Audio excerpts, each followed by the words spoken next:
Welcome to another episode of DD on the Spot. If you listened to the podcast 5 months ago, you'll recognize Macy is back on here. Normally, I don't have guests on this quick amount of time, but we did such a great time the first time, and she slipped, fell, and got pregnant in between these two times that we had her on. So we're going to talk a little about that and just about other things, bodybuilding that we have discussed through messaging on Instagram as well. But most importantly, Macy, thank you so much for coming on.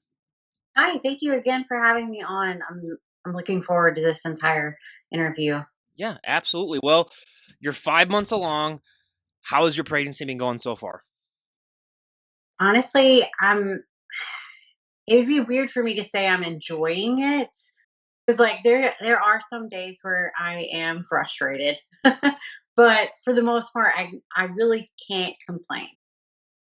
And I think that's just because of how I can handle it mentally. I know that it is temporary and it is a selfless moment in my life. And it's a very beautiful moment and it's something to be really thankful for.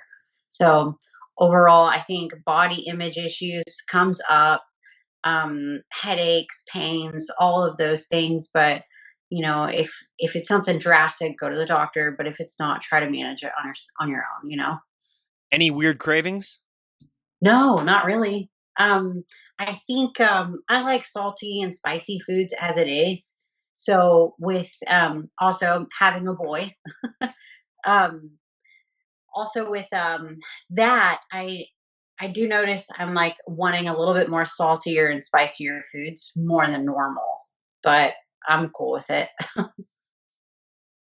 At what point in your pregnancy did you notice, especially when it comes to health and fitness, that you had to mix things up? At what point in your journey did you realize that hey, I might have to slowly change things up a little bit? So the first trimester, you don't notice a whole lot until about 7, 8 weeks in. And at that point is whenever my body temperature was just going through the roof. I was hot all the time. And I would get through probably one set on an exercise and have to stop because I was profusely sweating and I just felt hot and I couldn't catch my breath. Um, Towards the end, want to say towards the middle of the first trimester, it started to kind of dissipate and I started to feel okay. I was getting used to it. And then the second trimester, I started to get tired and lethargic and sore. And then completely jumped over that about 2 weeks after that. And then this whole second trimester, it's just been a piece of cake. My strength has actually Knock gone on up. wood. Oh, right. So my strength has gone up, recovery's getting a little bit better, and I just kind of listen to my body. I'm not super hardcore about things, but I just make sure I get daily activities in.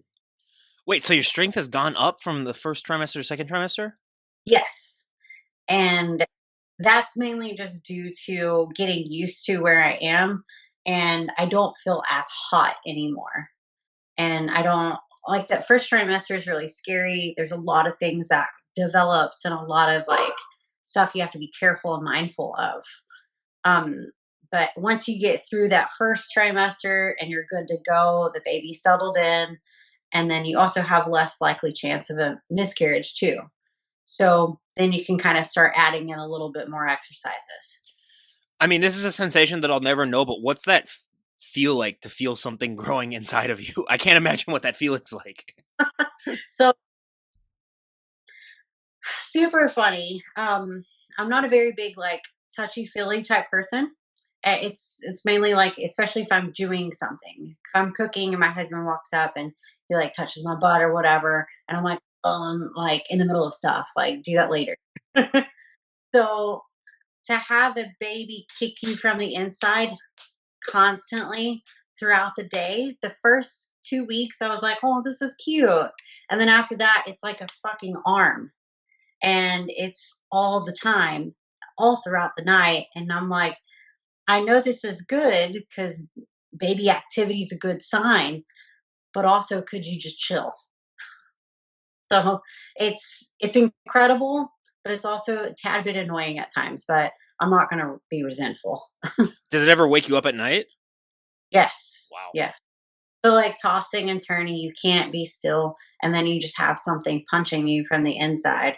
It's really odd. See, I mainly sleep on my stomach, so I couldn't imagine having to sleep on my back, first of all.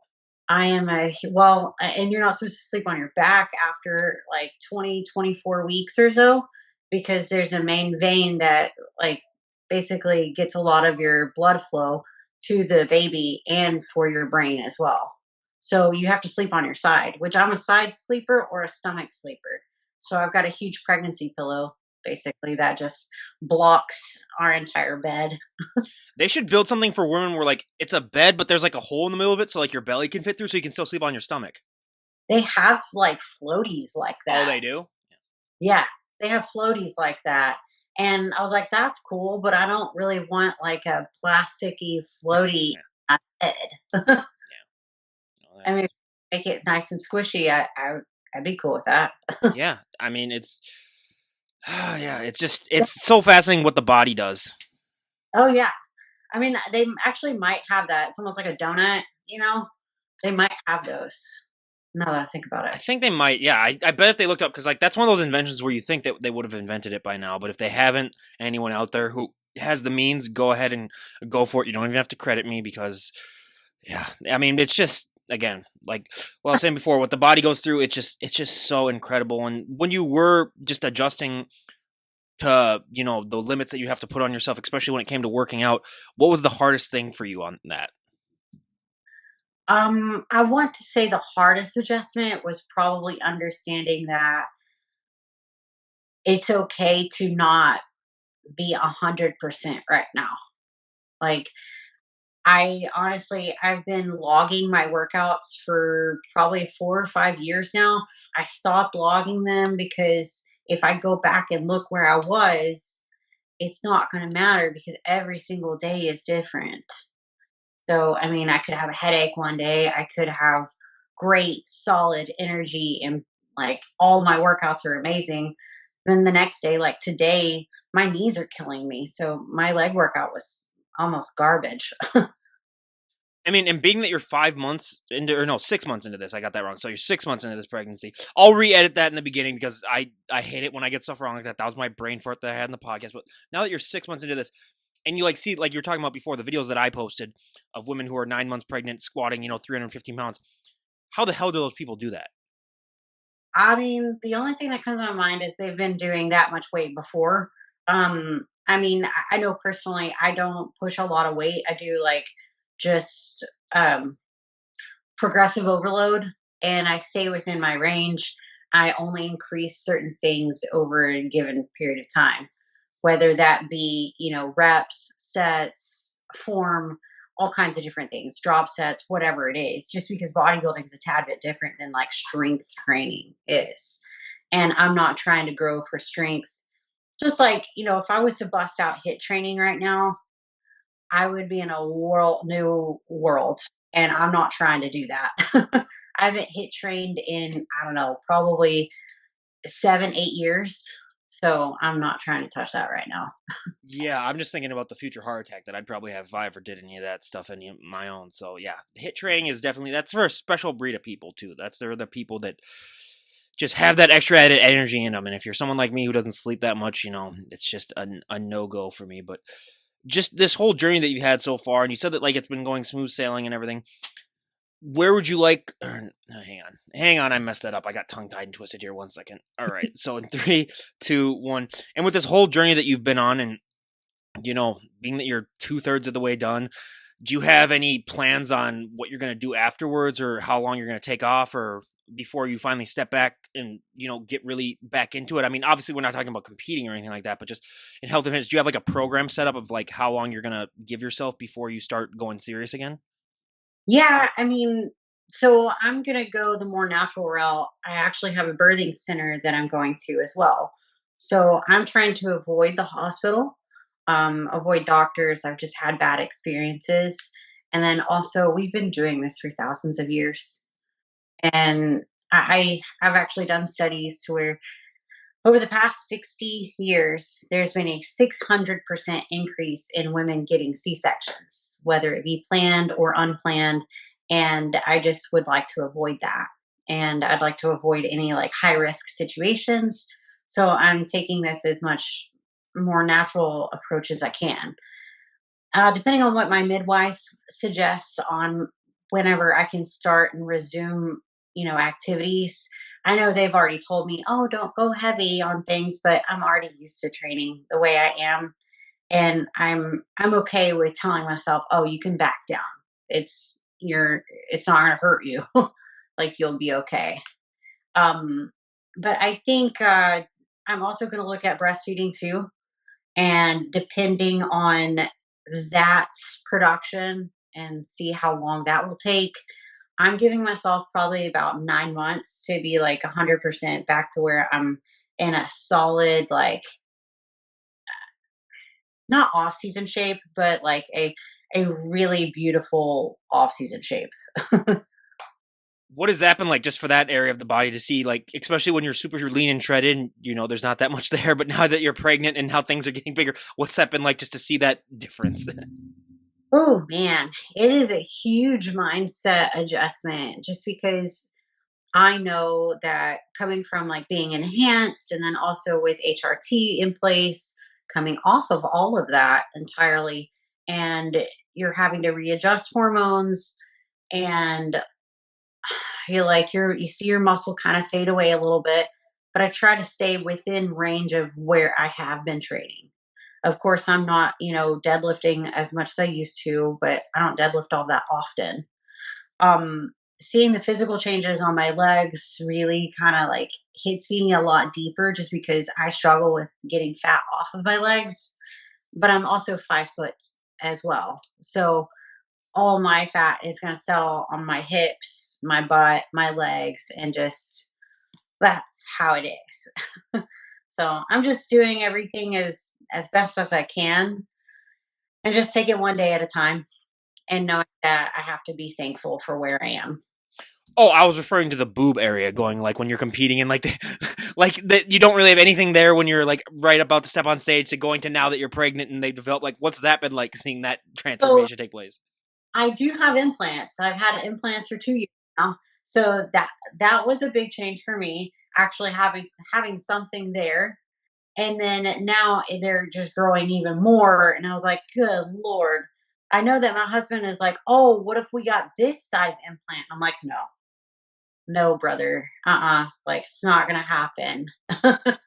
So I mean, busting out of my sports bras, and then the actual right underneath the breast is the band, and the band is like squeezing the hell out of your rib cage, and everything's just growing and expanding, and then your uterus is like the size of a balloon that goes up. All of your organs get shoved up and shoved out of place. Like, that's why a lot of people can't fucking breathe. Yeah, yeah, and It's like a horror movie.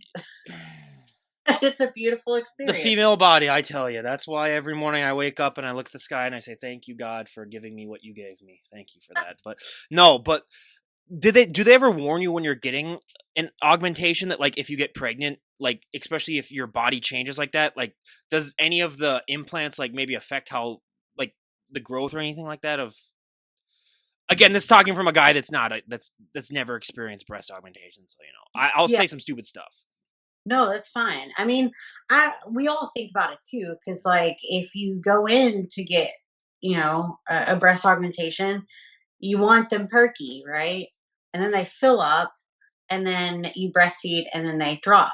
But I don't really know exactly what is going to happen. Some people say they didn't affect them at all. Some people say it does. So I think it's really kind of just depends on each individual person. This is get But this is getting too personal for me, but I'm gonna have to tell the story anyway. So my grandma had 7 kids, and she all 7 different pregnancies over a span of like 8 or 9 years, I think it was, and she passed away. I think like a probably like 8 or 9 years ago. But my aunt, who is a very obscene woman, she said that they were still perky even on her deathbed. She's like telling us that, and I was like, first of all, that's nothing that you want to hear about your grandma, and thirdly, you're like, okay, so that just brought it up when you're just like you want them to get perky, and I'm just like, thank you for bringing that in. Again, I don't have an image of my grandma with perky, but I just remember that saying of like, oh, So my aunt has been scarring us for life since we were kids. She was the one that would, when we were 4 or 5, she'd lock us in a room and made us watch Jaws with the lights off and all that stuff. So she was one of those. She's a sick person. No, but we love her. She's great. But yeah, everyone has that one person in that family that just has to be that wild card. So A lot of these kids doesn't they just don't understand what it's like to grow up and watch Tales from the Crypt yeah. as a child. Oh, for me, And Gremlins was the one that really messed me up as a kid. Like Gremlins, just because, really, well, when they turn evil, like that was just that would just creep. That would just creep. It got to the point where when I was like in first grade, I had to like sleep on my parents' bed, or not in my parents' bed, but I just sleep in a in like a camping, or like one of those, what are they called? Sleeping okay. bags. I had to sleep in a sleeping bag on the side of the bed, like for like 2 weeks when I was like in first grade. So yeah, that was the movie that really got me. No other movie really kind of got me. But then for my dad, it was like The Exorcist, where he told me he had to sleep with his light on for like a month after that. But like, To this day, the movie Leprechaun, like those, Leprechaun. I can't deal with those. That makes me feel better then about Gremlins. Hey, well, way to go. So Jennifer Aniston movie scared you. You can at least say that to people. So Well, like the nasty, ugly little leprechaun guy coming in after you to like kill you. Macy, you're 5 feet tall. I'm just okay, but imagine me as like a young kid, like I was itty bitty, like Yeah. freaked out. No, yeah, that was, yeah. For and like, yeah, people do not especially this day and age where everything gets streamed. You don't realize that like you could just be flipping through the channels one night when you didn't have a TV guide or anything like that, and then all of a sudden that movie's on, and then your friend's like, "Oh, let's stop and watch it there," and then you're scarred for the next like year or so of your life. So kids today will never get to experience that. And as the last of the millennial, as a '94 person myself, as one of the last of the millennials, I'm proud to say that I was able to experience that. Yeah, where you're flipping through and you happen to come across Skinamax late, and you're like, oh, That was a oh. great night. I'll tell you that. we Was were it? I was sitting. for me, it was the first time I saw Titanic, and then everyone at the lunch table the day after was like, "Have you guys seen Titanic?" Like that. Everyone knows what I'm talking about, but like that was my first experience right there. I was like in third or fourth grade, and that was a good day. I'm just gonna leave it at that. So yeah, that was the first time you see Titanic. That was the movie I think where, especially a lot of guys my age or in my generation. Yeah, That's when you decide if you like guys or girls. Honestly, I think that and Transformers with Megan Fox when I was 13. That was another big one where that yeah, was when the decision happened. So for sure. see, The coming movies. oh yeah, and they don't even make those really anymore. Those were some of the best ones, like Dazed and Confused and stuff like that. It's one of my favorite movies of all time, and it's like those coming of age movies. I don't understand why they stopped making those.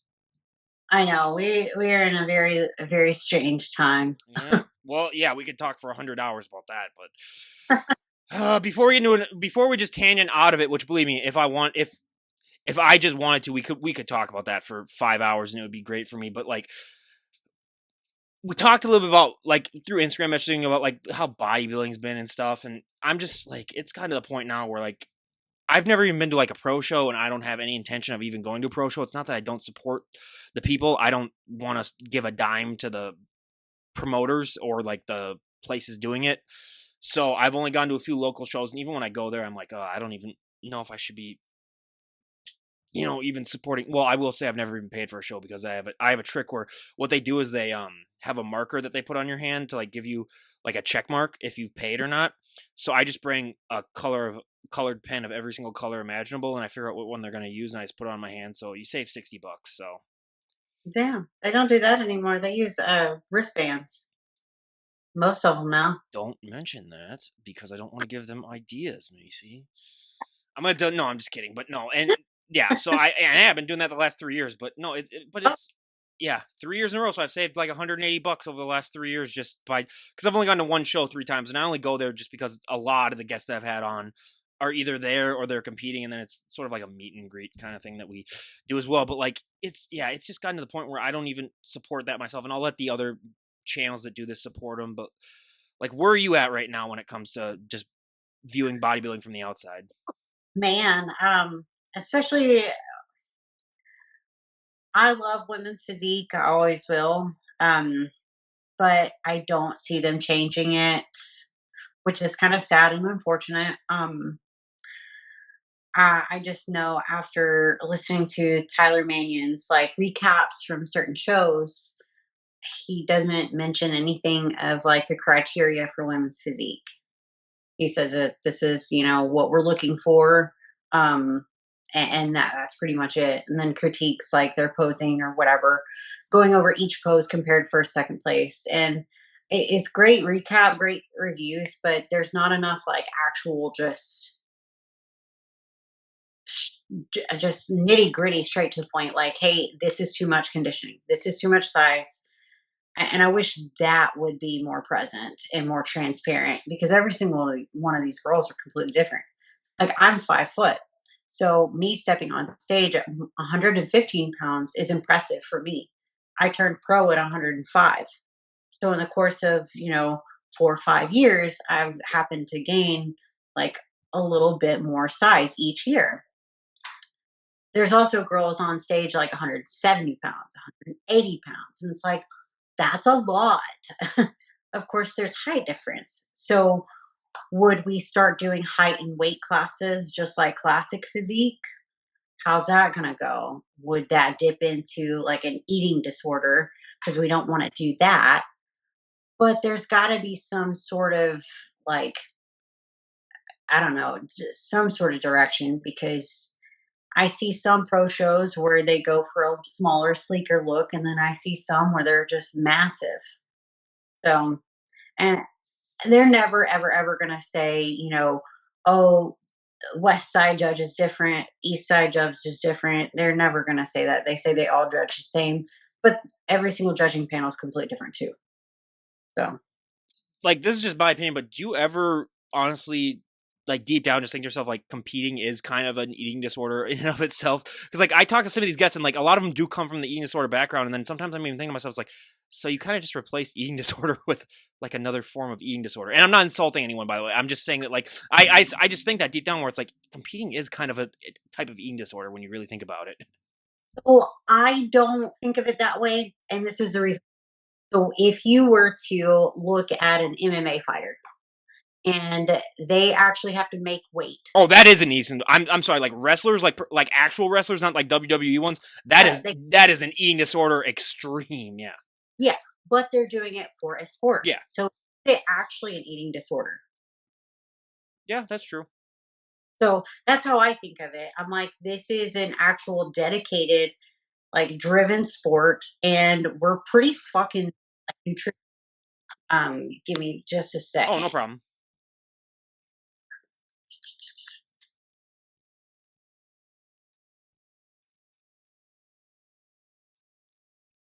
There we go. Sorry about that. No, no worries. Um, so I don't necessarily look at it as an eating disorder. You have your carbs, your fats, your proteins. You drink a lot of water. You have all of your vitamins you're taking.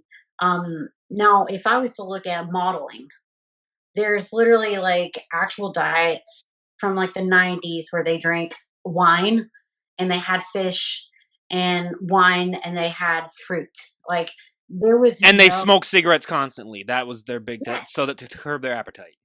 yeah, there's no nutrition, there's no guidance, there's no like high days, there's no low days. It's just straight like don't eat shit and drink wine. It's like that's not healthy at all.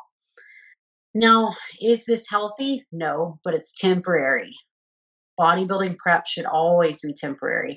Being in a caloric deficit is not good. Our brain needs actual fat because our brain is actually a fatty muscle, right?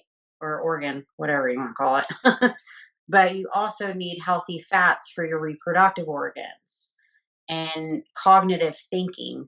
So in the off season, you should have a lot longer than an actual prep.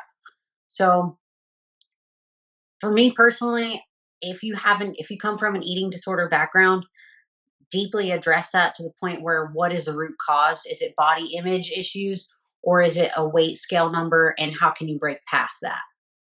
Because if you don't address those first, it's going to escalate and spiral and then you're going to hate bodybuilding and resent it completely. Um there's powerlifting, there's there's like weightlifters, Olympic weightlifters, there's Olympic athletes. Every single one of those people have an actual dedicated nutrition guideline. So I don't see it any different. No, yeah.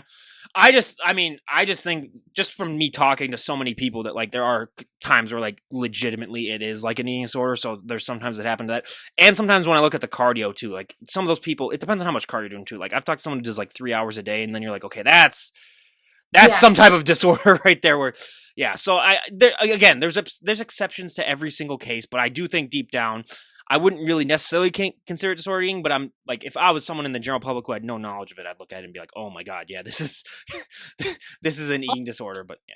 Another perspective to look at it is the flip side. Hmm. Normal eating, how's that not an eating disorder? Oh, that's true. Gluttony, like, how is eating normal food? What is normal food? Yeah. Because normal food is actually nutritious foods. Food is fuel for the body. So if you don't have a healthy balance and understanding what food is in a good, healthy relationship, you're not going to get anywhere. You're going to keep falling into the same trap. I mean, yeah, unless you walk like 50,000 steps a day, which no one wants to do that. But that's the, yeah. I mean, I've gotten to that point too where I'm just like, why don't I just walk like 50,000? Why don't I just schedule 4 hours, 4.5 hours basically out of my day every day just to walk, and then I can do whatever I want. But Dude, no yeah. one has that. Well, especially like right now, I'm pregnant, 6 months pregnant in summer in Houston, Texas, where it is extremely humid. We just now hit triple digits, which honestly is kind of nice because normally we're in triple digits in June and it lasts like, or maybe late June, July, August, part of September. But because of the amount of storms we've had this year, between the hurricanes and some of the tornado windstorm stuff going on, we've had a lot more rain this year. And it's kind of cooled it down, but it's also made it more humid. So I don't know. It's like positive, but also negative. Yeah, I could not live down there when it comes to I mean, we've gotten a few triple digit days. I think we only had like two or three so far this summer, but yeah, those are the ones where I just even walking outside, you just hate life and you're just wondering why this is happening. But I mean, it is in the 90s again this weekend, which is a little bit more warmer than normal. But again, yeah, we haven't really had the storms or anything. That's again one of the small benefits of living in the Midwest. Never have to worry about a hurricane your entire life. That is true. Yeah. Oh, I know. Well, if you do have to worry about a hurricane, then you know it's like the apocalypse, so you know you don't have to worry about anything then. So, but we do have blizzards and tornadoes. That's about the only two things that you really have to worry about, and snowstorms. If we're being completely honest, that's definitely the bigger one. But just with bodybuilding too, I mean, like, I just don't know what's gonna have to happen to get them to finally like change things up. I mean, honestly, if we're being completely honest, I honestly think it's gonna take like a lot of people dying. Like maybe even someone dying on stage might be the only thing where they might be like, hey, we might need to change things up now. I think also another reason why it's like hard for me to say, just because I know women's bodybuilding died out for a little while, but it's starting to pick back up. And there's some really beautiful physiques out there. And women's bodybuilding, I'm like, sure, you go for it. You put on that mass. I think it's awesome. I commend it. I'm like, heck yeah. Do I want to do it? No. But do I like to see the lineup like the Rising Phoenix today? Absolutely beautiful physiques out there. I'm very impressed with how the category and division is developing and growing. I'm very thankful for it because it's inspiring. Do I want to push that level? No. But that's because I'm wearing my body, no one else is. Well, that's the same with me. Where it's like, yeah, I'll appreciate and support the people that are doing it, but like, if anyone close to me ever said they wanted to do it, I would talk to them for a couple hours and convince them not to. But like, it's like you can appreciate the people that do it, but still be like, never gonna see me do it. And if anyone that I really like care about tries to do it, I'll do everything in my power to get them to not do it. Yeah. So, for instance, like I'm having a boy, Mhm. my son. Do I want him to compete in bodybuilding? No, not at all. You don't Would want he them in the little buff boys at like 5 or 6 years old. He can learn weight training. He can learn, he can do wrestling, powerlifting, things like that in high school. But do I want him to compete in bodybuilding? No, not at all. I would rather him go and find a great business, have graduate college. If he wants to be a pro golfer, go for it. You got millions of dollars of contract right there. You want to be a pro baseball athlete?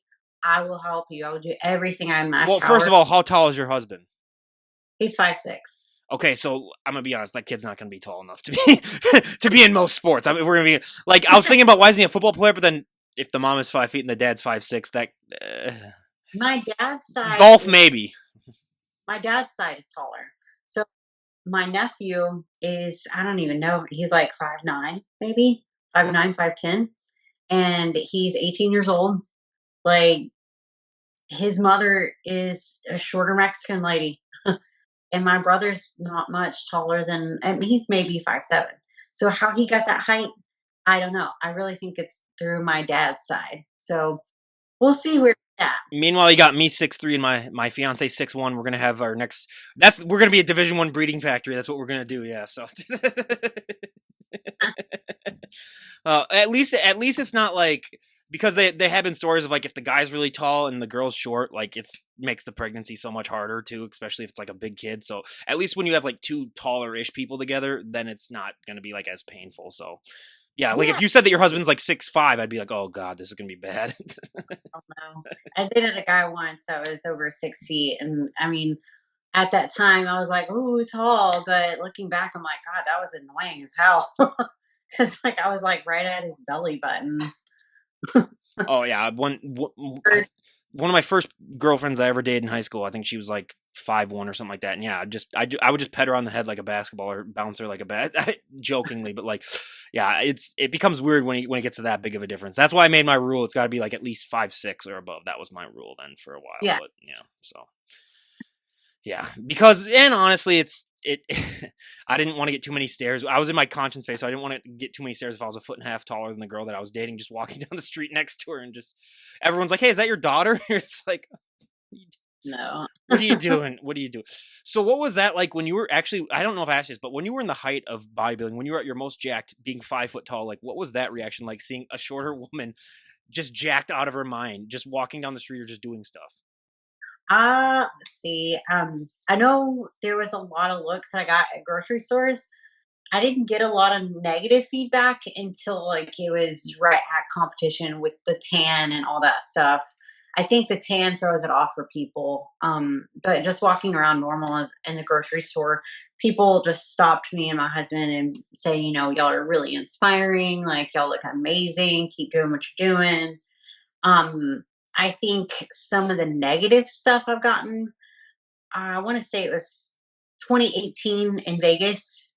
I did USA's there. I placed third. And I had a lot of people staring at me funny and awkwardly. And I had a group of friends with me, and they were just kind of like, oh, whatever, like you're fat. How are you going to sit here and make fun of her? So, Oh, I thought they were telling you that you're fat, and I was like, "That's the no, fun. That'll be the funniest thing to say to a bodybuilder is, oh, you're fat.' Just like, I mean, or it's like Arnold Schwarzenegger walking up and he's like, okay, now flex. yeah. Now flex. Oh, that's a good one. I've never heard that one before. I might have to use that one of these He's podcasts. I think he was help posing someone and he was like doing a front double bicep or something. And he goes, okay, now flex. The guy was just standing there and he's like, That I mean, the best insult I've ever heard was from a British guest that I had on, and she said that when she was walking down the street one time, a man came up to her and said, "You're an embarrassment to look at." oh my God, That is a whole different level of an insult, right? When you really get down to think of, you're an embarrassment to look at. that is nuts.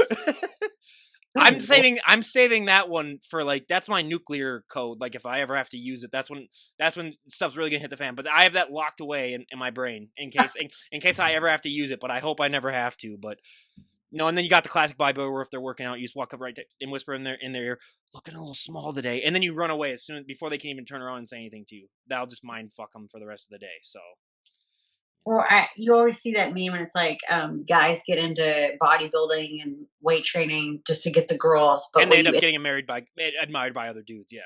yeah, they get admired by other guys. Like, yo, bro, like you're looking great. you know. But I would rather have someone be like, "Oh, you look small." You're like, "Damn it." Yeah, That's why we wear big clothes now. I wish that for especially a lot of the gym bros out there that like they would just have a thing that says like girls really don't care about like how jacked you're, and if they do, they're like 20 years old. So like once you reach maturity, like if girls are still talking about like, oh my god, he doesn't have a six pack, he has a 4 pack, I'm gonna break up with him. It's like, no, it's like people don't understand that where girls are not as visually visual as guys are when it comes to their attractiveness. They're more for intellect and if you make them laugh for a lot of times. But there are the exceptions to that. But Yeah. I mean, I will say, I like when think, you comment on my Brad Pitt, like if you're a Brad Pitt, that's never gonna hurt you. no, not at all. I mean, there's, yeah, girls are judgmental, which kind of sucks. I will say one of the biggest things is when guys fall into the trap of like relationship, getting comfortable, and then also, oh, my wife's pregnant, we're pregnant. No, we are not pregnant. I am pregnant. Like, Hey, whatever. my stomach aches are just like your pregnancy cramps. So, like, whenever people fall into their little trap of saying, oh, well, we're comfortable, don't be comfortable, hold each other accountable and keep each other moving forward and give each other goals, help each other out. Because at the end of the day, as we get older and it's harder for us to move around as much, do we fall into that pattern of just existing and just say, hey, we're just old, it is what it is? Or do you keep staying active, keep eating healthy, and just keep each other healthy longer, you know? Well, going back into bodybuilding, when you're ever on TikTok or any of those sites and you see 14-year-old boys doing the trend challenge and other things like that, what is going through your mind? So I actually have TikTok, but I don't get on it enough because I actually looked at my app and it said I needed to re-download it. So I don't know. I think it's just too fast paced for me, and I don't know. I don't get it. But I do see some crazy things where I am seeing a lot more younger guys, like 19 years old, 21 years old, and they're full blown, just jacked as shit. I'm like, are you natural though? I know you're natural. It could very well be a possibility, but when did you start training? When did you start eating right? I'm curious because I would like to know what made the difference. Whenever I was in high school, I ran track, I was in gymnastics, cheerleading, and competitive cheer. How I wonder how I would be today had I started my nutrition back in high school rather than eating cheeseburgers and whatever else I could fit in my mouth. Don't ever regret the high school metabolism, okay? That's a gift from God. I know, but at the same time, like, that's why we're doing what we do, because what if that would have made the difference and I would be bigger or I would be stronger? If I were to have gone back and told my 16, 17, 18-year-old version of myself, don't eat that hamburger, it'll help you later, the amount of swear words and insults that I would have heard from my younger version of myself. So I'm not even going to even imagine what that would be. I would be laughed at, ridiculed, and say that. So, I'll let it be like it lasts. But like I'll say, there was nothing better than after a long football, baseball, or basketball practice to go and get, a shake, 2 burgers, a large fry, and not even feel an ounce of fat in you afterwards. Oh yeah, I know. It's ridiculous. And then for me, I want to say it was around age of 26, 27 years old whenever it actually started to affect me. So I was able to start bodybuilding at 24, and I had a good 3-year run of me eating whatever the hell I wanted to and just looking awesome. Or not. I mean, to the normal people, I would look great, like really inspiring. But them not knowing I was eating ramen noodles and pizza and everything I wanted. Well, I just wish there would be so much more knowledge, especially for the younger people, because I mean, I have 50 different profiles that I could send you. I was just looking on my phone like a minute ago just because I was going to send you one where it was a 14-year-old guy. But then even for girls too, it's like, I just wish that they would have to like take a class or something like that before they even thought about dabbling into extracurriculars for even bodybuilding, because it's like you need to know what's going to happen to your body if you do that stuff, because otherwise I've talked to so many people who they didn't do that research and they have regretted it and they're going to regret it for the rest of their lives. They're already regretting it right now. But like, I just think the lack of knowledge out there, especially in this day and age where everyone wants everything now and they want it yesterday. And with the internet where you can get said, like, you can just look on your profile and see all these really jacked dudes and gals that are, obviously, enhanced, but you might not know that. And then they say, just take this and you look like that. What are the side effects? Oh, don't worry about it. And then, oh, okay, I'll do it. I mean, that's been the start for so many stories that I've heard where I just wish that there'd be that's why I like to uplift anyone that has used their platform to like spread information about it, not condemning it because people are going to do what they're going to do. You don't have to condemn it, but just like tell people like disclaimer, this is the stuff going to happen. And this is, by the way, and this is how to do stuff safely. Those are the people I love more than anything else. Like if you're going to do it, but here's how you're going to do it safely. Yeah, I'm pretty sure, like, I come across lots of people that don't know a lot of information. They've been hooked up with bad coaches. They've gone through bad experiences and they're looking for an actual change. And so I always try to promote myself, like for my online coaching business. But I also have learned lots of different things from J3U coaching, which they have very extensive knowledge and case study basis on safer protocol and bodybuilding, longevity in bodybuilding in general. And for me, like being pregnant, this is a very big deal for me because I wanted to compete at the pro level, but also be able to have children. So that's why I want to stay in bodybuilding so I can be an advocate for those who don't want to sacrifice things. There's lots of people that have trouble and like struggle with getting pregnant or even having a period in general. Just because I have this weird brain and I'm just playing devil's advocate, have you ever looked into like what would happen if you were taking stuff as you were pregnant right now? Like, like what could possibly happen? Just out of I mean, curiosity, I want to see one person. I want to see one person do it just to see what's going to happen. Now, I don't really want to see that happening because of the poor baby, but like just for science, just for research purposes, just see what happens. pregnancy is spending 9 months Googling what you can and can't have. What's wild is that you go through an entire like questionnaire of what you can have, but they can't say you can't or can because there's not enough studies done on it because it is unethical to do research a case study on pregnant women doing this and pregnant women not doing this. It is unethical. So therefore, you will never fully know the answer on if you can have certain things or not. Now, peds, no, I really don't think you should. What if it actually made the kid like better? Like what if they found out through like a study? That would be hilarious if they did. And they're like, yeah, turns out it's the best thing you can have as a pregnant. I'm just thinking that's like a movie premise that I could write up with, like if they So found that out. the only thing that I could potentially say would be like HGH. Yeah, Now, would that affect that baby's gonna have a big ass forehead. that? I mean, not only that, like all the organs, Yeah, your own organs, like how potentially crazy would that get you?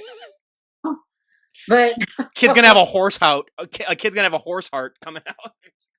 not that I'm trying to like say No, anything, but no, I know. there's lots of there's a lot of people out there that, there's transgenders that are having children. And this begs the question for me.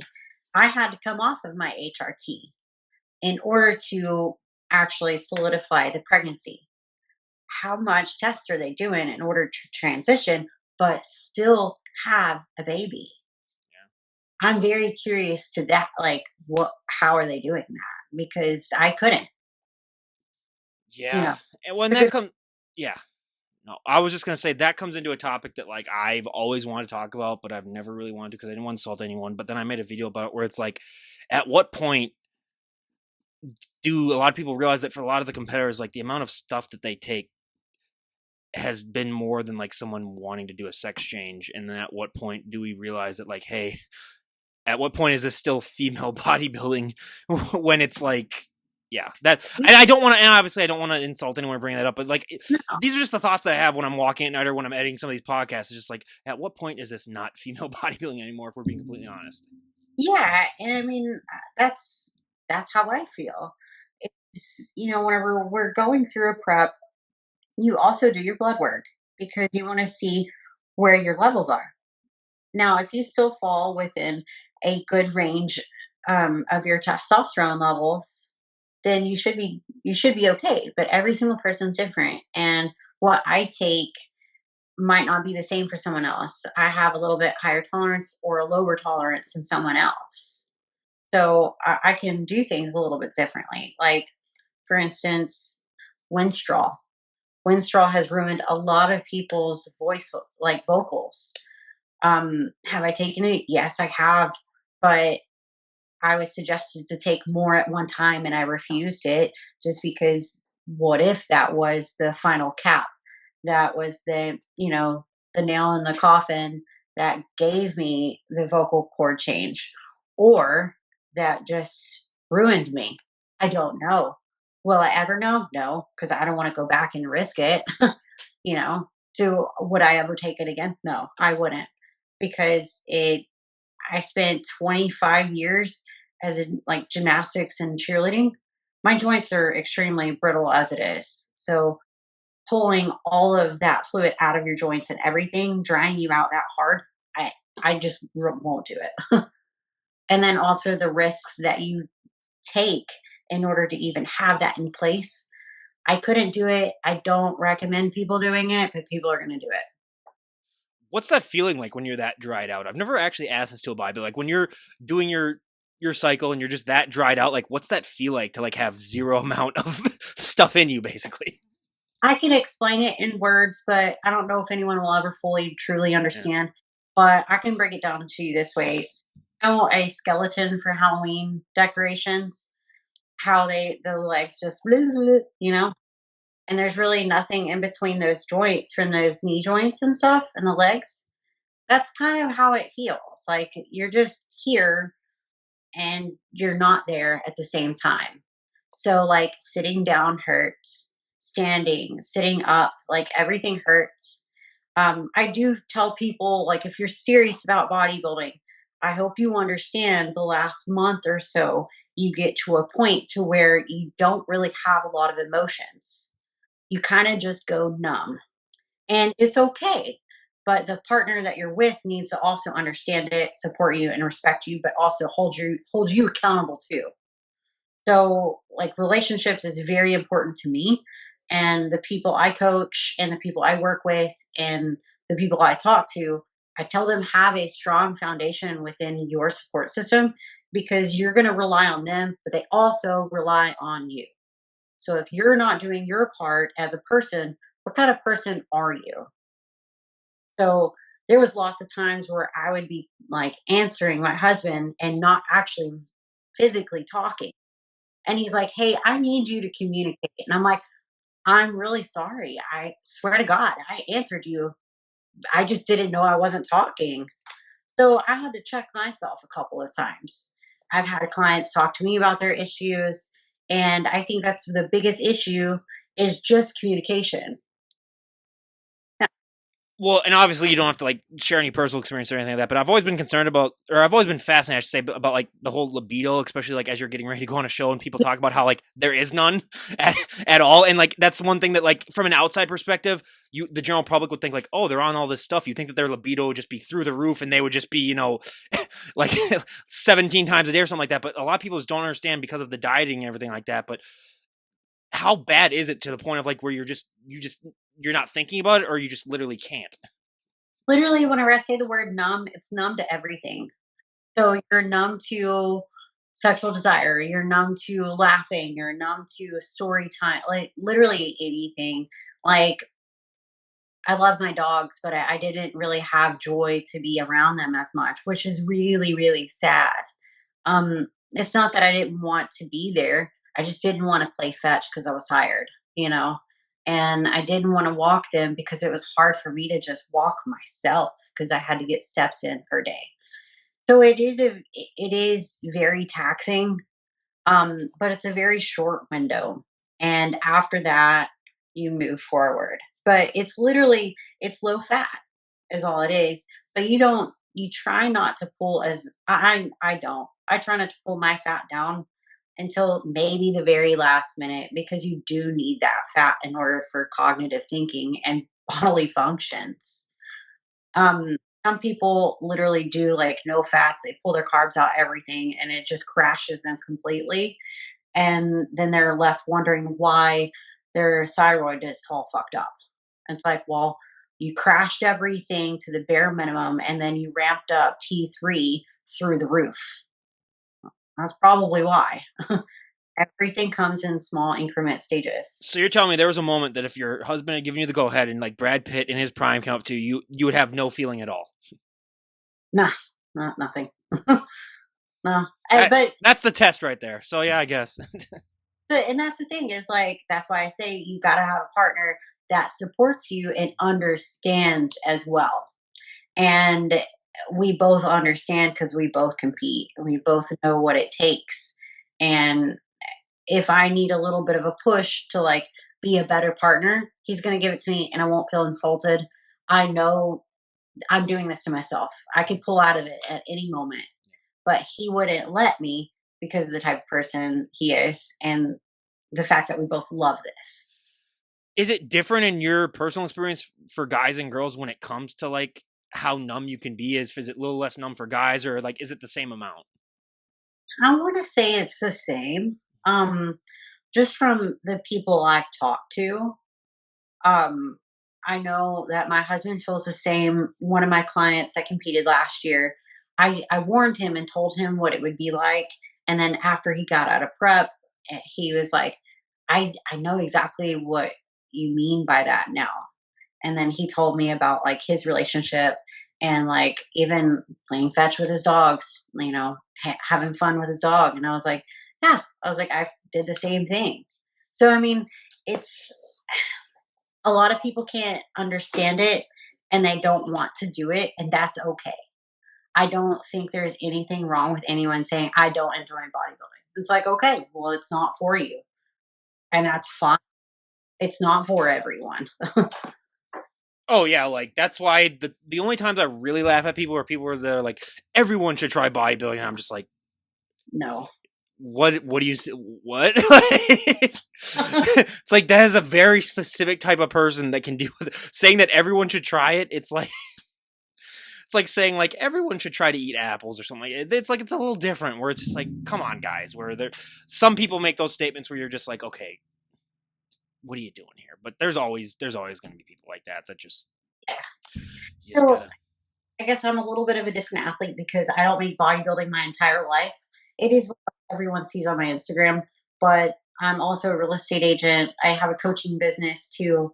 And I mean, I have my family stuff, like I have my personal life. So what people see online is because what I want them to see.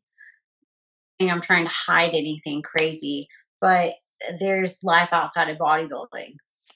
I'm just trying to hide my tax evasion. That's about it. But like I know I hide most of my stuff too. Like you wouldn't know about how much I like fishing, how much I still do other Yeah. things. Like it's just yeah, I want you to see what I want you to see, and that's why I post a lot of funny stuff too, because I don't want to take anything too seriously, and especially with this kind of stuff. But like I can still be a very serious person. But yeah, it's just people don't understand that too, especially with social media, where it's like the amount of times I've talked to people who are depressed because everyone in social media seems to be having such a great time. It's like, no, they aren't. They're only posting what they want you to see. The funniest thing is the ones that I find that it's normally the couples that post all the couples content are usually the most miserable couples you'll ever meet. So I've seen time and time and time and time again, and that people literally, it's almost like a facade that they're trying to come up like just show you, like, oh look how we are. This is how we are. Now, is every single couple different? Yeah. I mean, some people are really like that. I know one in particular that I've known since probably I was 5 years old, and she's in a beautiful marriage. And they every single day, like she's smiling. I know she has some hard times in life, but she shares some of those hard times. So it's like an open book. It's not in bodybuilding at all, just a normal person. But that they're guy must be the most well endowed person of all time if she's smiling every day. also into fashion Okay, and yeah, she's really just a bubbly type of person. yeah. Like that's just how she is. Okay, I'm sorry, but I don't trust those people. Like deep down, I'm like, I know those people are psychopaths deep down. And I'm just joking, everyone, like, because I have friends that are like that, but like deep down, I am like, I'll trust you 99%, but I'm keeping that 1% where I'm like, you might have a knife behind you like this entire time, and this is just an act because no one can ever be that happy all the time. Like that's the one thing where I'm like, I enjoy those people, but at the same time, I'm like, I got an extra eye on you just in case.